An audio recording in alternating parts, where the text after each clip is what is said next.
Disneyland can be quite overwhelming. So much to do and not enough time to do it. Naturally, a lot of guests are looking for hacks, ways to save a little time. And for you solo visitors, perhaps the very best hack is single rider.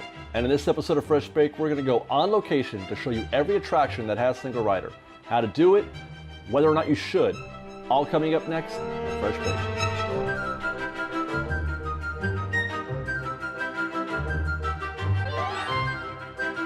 First up on our list is Indiana Jones Adventure in Adventureland, and this is one of the lesser known single riders, as best as I can tell, because it's not obvious that it exists. But all you gotta do is head up to the entrance there, ask the cast member for single rider, and he'll tell you what to do. Now the tickets are pretty common for most single rider entrances, but you go in through the exit on Indiana Jones when you have single rider.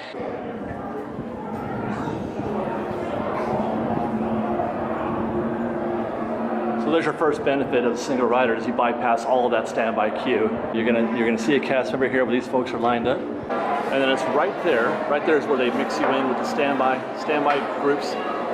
You mix in with them through the well and through the film room, and you take that all the way to where you take the stairs, the stairs next to the elevator. So right here, where you meet the stairs, you're gonna tell your cast member right here that you've got the single rider ticket, and then they're going to enter this elevator right here. And you go to the second floor, obviously. And what this does is hop you over the ride vehicles. I think we're coming out here. There it is. And then there's the standby queue that everybody's accustomed to, for normal operation. And then we hop in the downward elevator.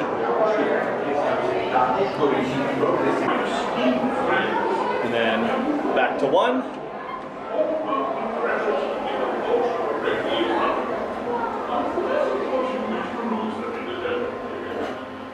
And I would imagine it's pretty easy for the casual guest who doesn't know about single rider for Indiana Jones to, if they try it, to just keep walking into that line as if you're part of standby. But now I've jumped all that as well. And I'm going to be on a vehicle here in about 2 minutes.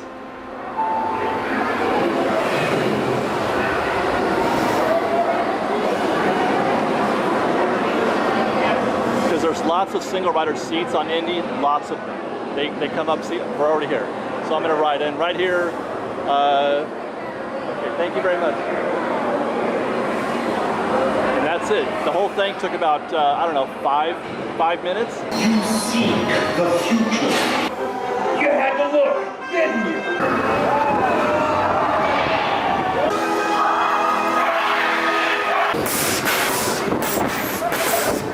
Oh, get me out! Get me out! That wasn't so bad, was it? No, it's quite efficient, actually. Thank you, Indy. We've gone off-world, 2x2, for our next single rider adventure. That's on Millennium Falcon Smugglers Run. This one I have mixed feelings about, but you'll see how effective it is. So you enter on the left here as you're going in. So standby is on the right. Enter the left, single rider.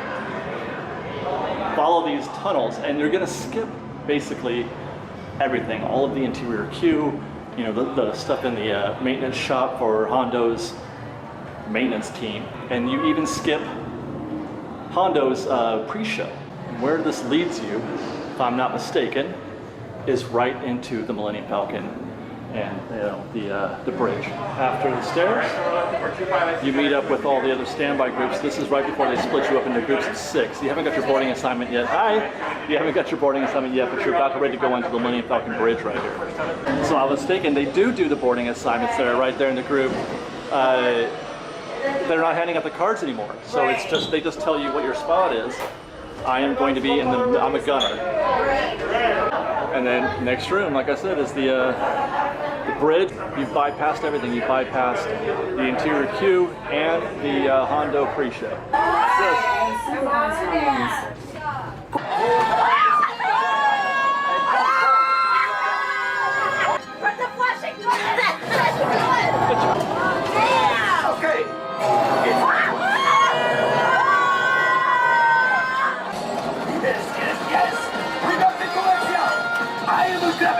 obviously, plus on single rider at Millennium Falcon is that you cut through the line very quickly. This should be, I think that was a 40-minute line that we just cut through in about 5 minutes, I guess.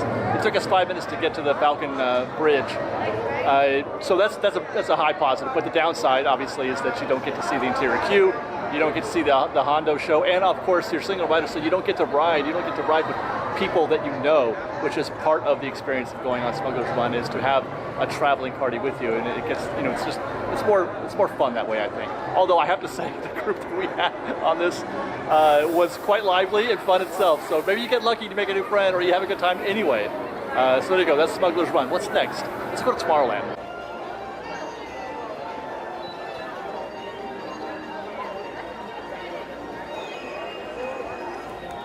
Up next on our attractions that allow single riders is Space Mountain.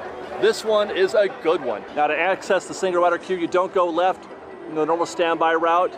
You go through the exit right here towards the Starcade and into the exit. More so than just about any other attraction at Disneyland. I was stoked when single rider opened up for Space Mountain because the wait outside right now is 50 minutes.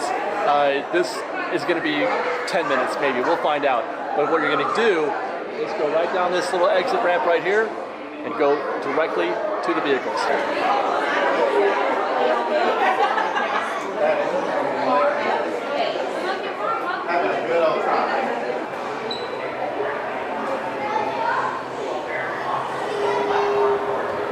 And it's actually quite easy to take single rider here at Space Mountain.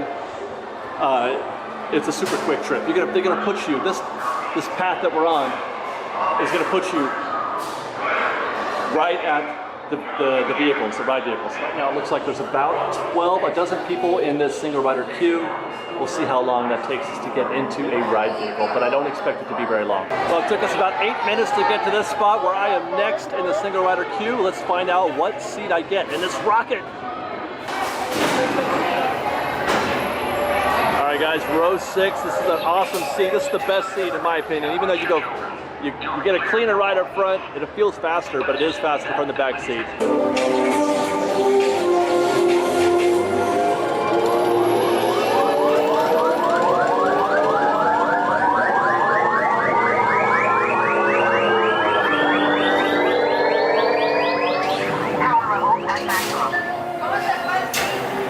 That was amazing. Well, while we're in Tomorrowland, let's head over to Star Tours, which actually does have single rider. I did not think it would or should, but it does. And we're gonna head right over here to get into the single rider queue.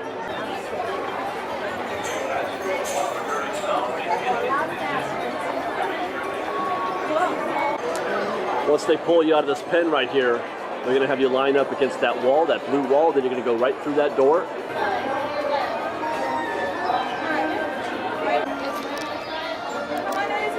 Thank you. Hold the door, guys. Wow. This is weird just for the experience. Alright, guys, I can have you waiting right here. This is wild. Up the stairs we're gonna go, and they've already handed us our glasses as well. They give you your glasses and the single rider pass. You go through the back door and up these stairs, and they mix you in with a open row. We're in between. You can see it right there getting loaded up. We're between the far right and the middle one, I believe. So I misspoke. We are at the very far left, all the way to the left. The glasses distribution is right there in the middle. So they take you over here to the far left, and you just wait for a row to open up.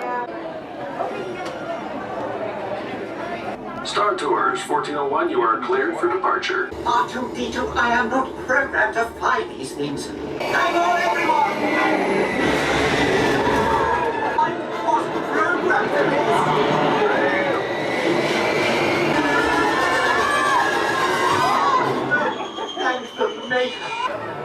Well, the verdict on single rider for Star Tours is it's mostly a miss. You really only need to be doing single rider here is if the queue is something like 60 minutes long. Matter of fact, they don't even get single rider going until the queue drops up or rises above 25 minutes.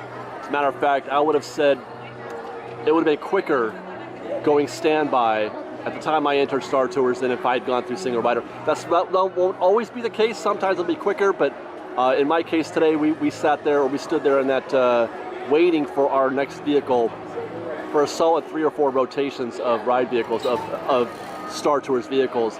And that's because of the math. The seat math works out such that there's 8 seats per row, and it's quite easy to fill each row with multiple parties without having to count on a single rider to fill in a gap.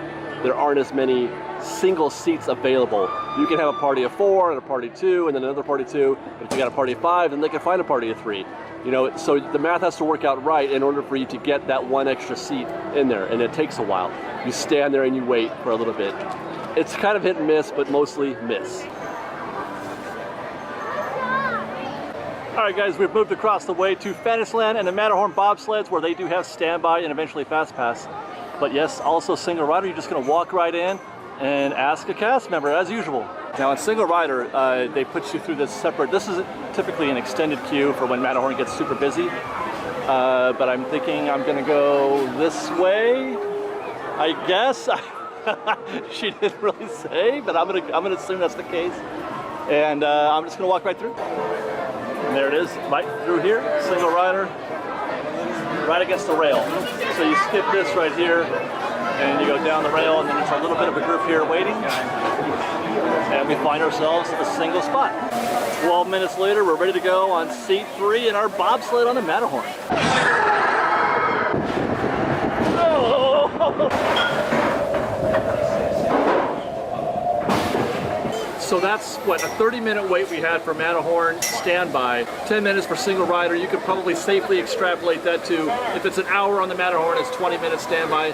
This one could go either way, because there are occasions where you could sit there in single rider for a little while on the Matterhorn as they fill up. You don't get as many single rider seats on the Matterhorn as you do, let's say, on Indiana Jones or Smugglers Run. Those two attractions have far more single rider seats than Matterhorn does. But I would say projected on the long run, single rider is quicker and more efficient, obviously, than standby. But unlike Indiana Jones and Smugglers Run, when you go single rider on the Matterhorn, you get to experience just about everything you want to experience when you ride the Matterhorn. You get to go through the threshold, you get to hear the music, the yodeling music, you know, you can hear the effects, and you get to be inside the interior queue. You don't really skip anything except for the exterior queue, which is, you know, the least attractive part of the Matterhorn. So all in all, I think that this is probably a very solid choice for single rider. Last stop, we made our way over to Critter Country, to Splash Mountain. Now, if you want to get yourself a single rider, ticket here, don't go in the entrance, go in the back. Go through the exit, just like we did at Indiana Jones. And they even got a fun little sign for you to go through here for the single rider entrance. I do dig this. Hi, single? All the way in. Oh, okay, thank you. And really, where this one takes you is quite literally the exit of the attraction. When you finish this ride and you exit to your left, just come around the end here, skip getting a photo, and out we come, the exit to the attraction. So the cast member will lead you down to this chain, and then go up these steps right here, kind of like what we did at Indiana Jones, where you had to take the elevator to cross over the ride vehicles. We're doing the same here at Splash Mountain. And this is where we find our single rider spot. And that's our boat.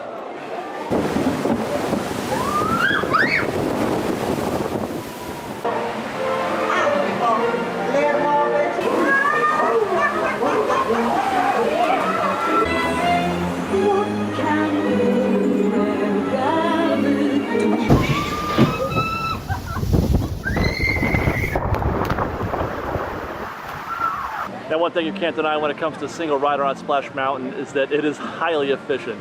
I was the only person in the single rider queue at the moment, so it was super quick. I was right there. Now, having said that, I did go at a low peak time, at a low peak day. I have seen it with single rider queue back there on those stairs. You know, it wrapped around the stairs. So do expect to find, you know, as the parks get busy, to find a longer queue there. But no matter what, you get a really good bargain there on single rider, and you're not missing a whole lot. Most of the queue that you're skipping is the exterior queue. You know, the stuff that goes along the perimeter of the attraction and inside there, along the side. There is some interior queue that's fun, I guess. I mean, it is a nice queue. It's fun. It's well themed, etc. But I'm okay skipping that. If I'm single rider, I'm okay doing that ride in 5 minutes like I did just now.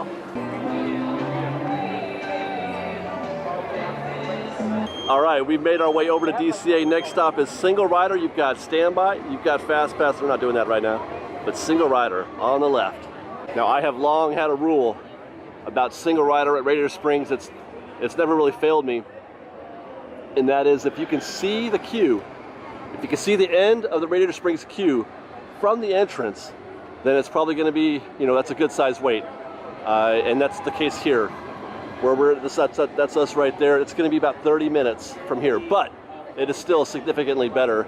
I can say this right up front. I already know single rider wins versus standby on this one. Standby right now is what, 60 plus right now.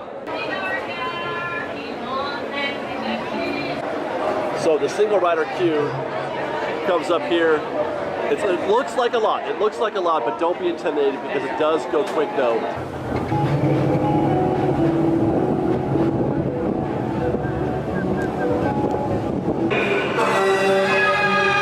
Probably just a bad spark plug, Dippy. Now you will have the chance to make this the most glorious race of your life.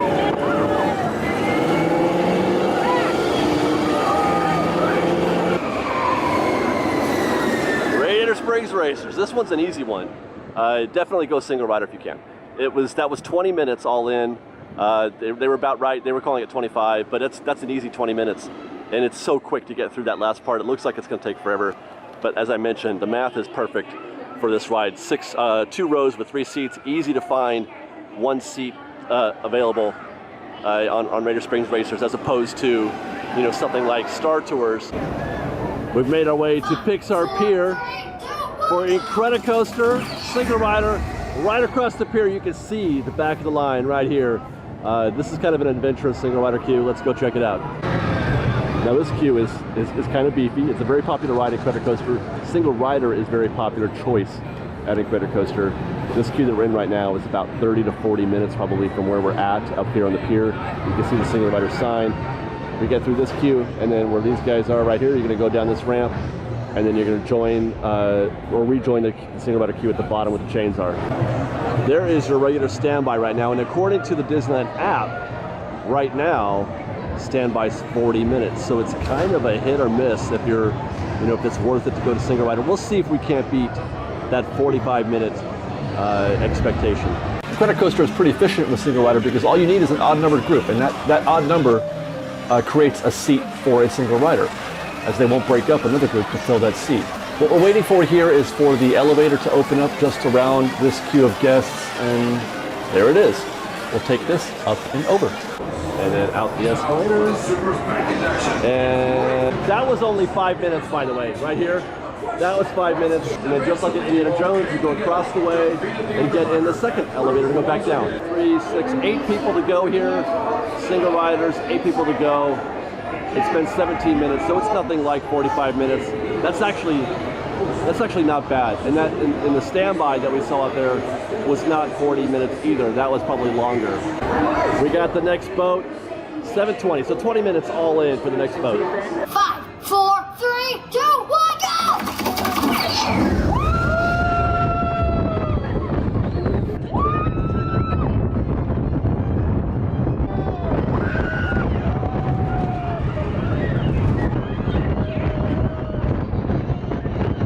Oh my God. And so the verdict is, that's a win for single rider right there. Definitely shaved at least half, maybe a third or 2/3 of the time.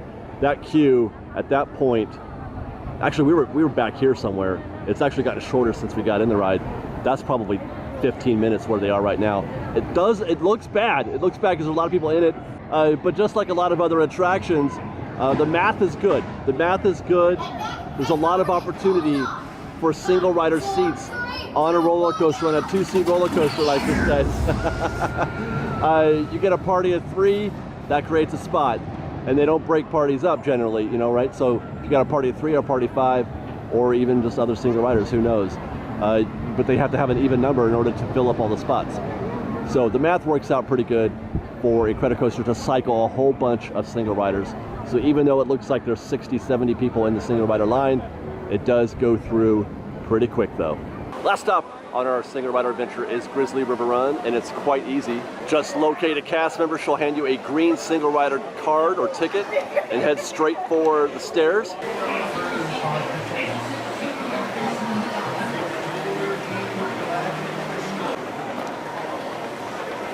And I guess on a short or a not busy night like tonight right now, it's pretty easy to get through here. And you stand by and wait for a spot to open up. Now normally when the attraction is a little busier, it's not quite as simple as just walking down those steps to get into the single rider queue. When it's busy, it's a lot easier for them to do the math. It's an 8-person seat if I'm not mistaken. Yeah, 8 seats. So it's easy to do the math to get a full boat without leaving an empty seat. You need a group of 4 and a group of 3, or 2 groups of 2 and a 3. And so it's a little harder to find that one empty seat. So it's kind of like Star Tours. But on most cases, you're still going to be able to do better. You're still on the days, because when you want to ride Grizzly River Run is on a hot day. And on most cases, you're still going to do better than waiting for an hour or 90 minutes for Grizzly River Run during the summer when you really want to ride as a single rider. By the way, one footnote, Soarin' around the world right now used to have single rider. It wasn't very good. They don't have it anymore, so that's probably fine. You're not missing out on anything. The single rider for Soarin' did not work because they filled every seat almost always. And there you go, Fresh Baked. That's how to do single rider at Disneyland. Some better than others. Radiator Springs Racers, Indiana Jones, Smugglers Run, those are great. Star Tours and Grizzly River Run, they just don't have the right math. Star Tours in particular may even be worse than Standby in many cases. So I hope this helps some of you solo travelers.